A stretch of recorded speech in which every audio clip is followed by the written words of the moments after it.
En 2019, le chroniqueur Henri-Jean Servat a été viré de Télématin au bout de 13 ans de bons et loyaux services. Évincé injustement selon lui, il avait décidé de porter l'affaire devant la justice. Vendredi, il a été révélé qu'il avait obtenu gain de cause, empochant une jolie somme au passage. Coup dur pour France Télévisions. Alors que sa dernière saison de Télématin ne s'est pas terminée de la meilleure des manières. Marqué par de nombreux conflits internes, le service public a été condamné à verser une sacrée somme à l'un de ses chroniqueurs, à savoir Henri-Jean Servat. Ce dernier, qui a officié depuis 2006 pour la matinale de France 2, a été viré en 2019. Décidé à ne pas en rester là, il avait contesté la sanction de ses employeurs auprès des prud'hommes de Paris.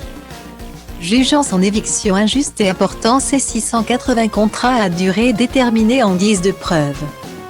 Vendredi 2 juillet 2021, le Parisien a révélé qu'Henri-Jean Servat avait remporté sa bataille contre France Télévisions. Dans son dossier, il a notifié au tribunal les 680 contrats à durée déterminée qu'il a enchaînés à partir de l'été 2006.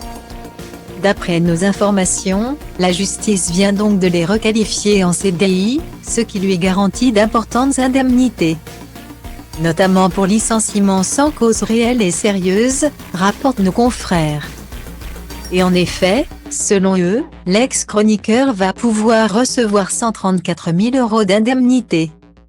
Et après cette décision, nous espérons que France Télévisions mettra fin à ces pratiques, a commenté son avocat, maître Jonathan Bellèche. L'année 2019 fut assurément une année noire pour la rédaction de Télématin. Outre Henri-Jean Servat, ce sont plusieurs autres chroniqueurs qui ont été poussés vers la sortie, comme Sarah Doraghi, Brigitte Fanny Cohen ou encore Charlotte Bouteloup. Au total, 11 d'entre eux avaient claqué la porte, dénonçant une mauvaise ambiance en raison des conditions de travail, d'une baisse de salaire, ainsi que des méthodes peu appréciables de la direction. Ce grand ménage s'est conclu par le départ de l'animateur Laurent Bignola qui a animé sa dernière émission ce vendredi 2 juillet. À la rentrée, ce sont Julia Vignali et Thomas Soto qui reprendront les rênes de la matinale emblématique de France 2.